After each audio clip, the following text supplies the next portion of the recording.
Assalamualaikum warahmatullahi wabarakatuh. Selamat datang di podcast Cito, ruang bincang santai tapi penuh makna. Saya Nastia Nurfadila dan di episode kali ini kita akan membahas topik yang sangat penting dan relevan, yaitu narkoba dalam pandangan Islam. Dan hari ini saya tidak sendiri, telah hadir dua narasumber yang sangat luar biasa. Nah, sudah hadir dua narasumber kita. Halo Kanaya. Halo Kakak. Halo Nastia, senang bisa datang ke sini dan terima kasih sudah mengundang saya. Saya senang bisa berbagi di sini dengan topik yang sangat krusial untuk zaman sekarang. Terima kasih sudah mengundang saya di podcast ini. Kita langsung masuk ke pembahasan inti saja ya Kanaya. Bagaimana sih Islam memandang narkoba?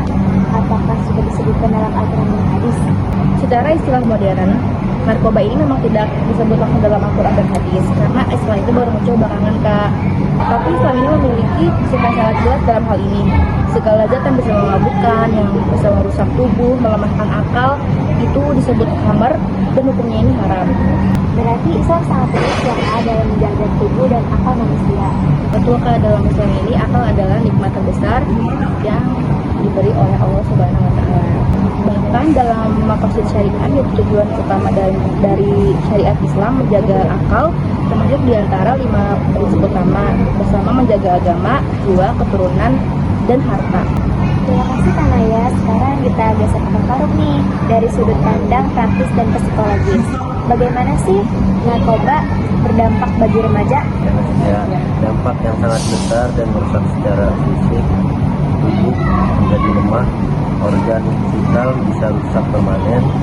Tapi ya lebih sering luput dari perhatian adalah dampak psikologis dan sosialnya. Remaja yang sudah terpapar narkoba biasanya mulai kehilangan arah.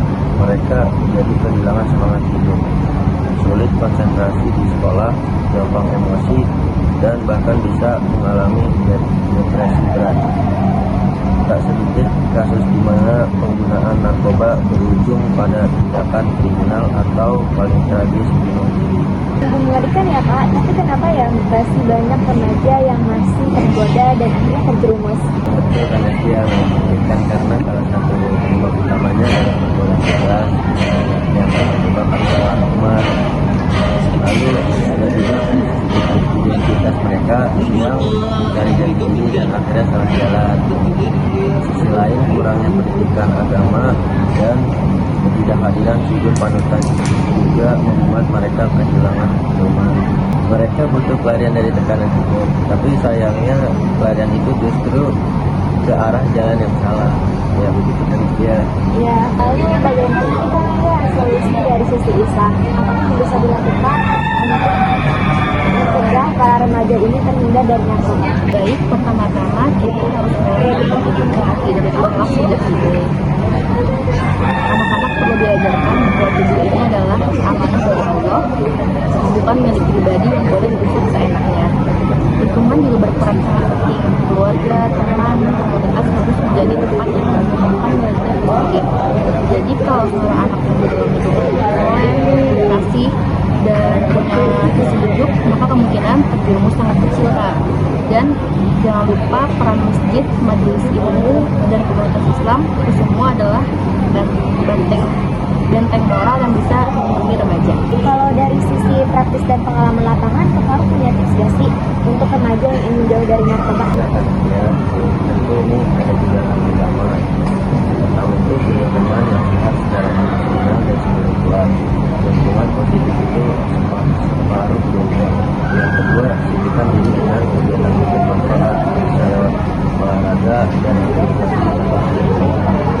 Masya Allah, luar biasa sekali pembicaraan kita hari ini. Dari Kanaya kita belajar bahwa Islam mempunyai prinsip yang jelas dan sangat menjaga dari hal-hal yang bisa merusak diri. Dari Kak Faruk kita bisa tahu nih, remaja butuh support system dan lingkungan yang sehat. Benar, semoga podcast ini bisa menjadi pengingat dan penyemangat agar kita semua, terutama generasi muda, bisa menjaga diri dan tetap berada di jalan yang Allah ridhoi.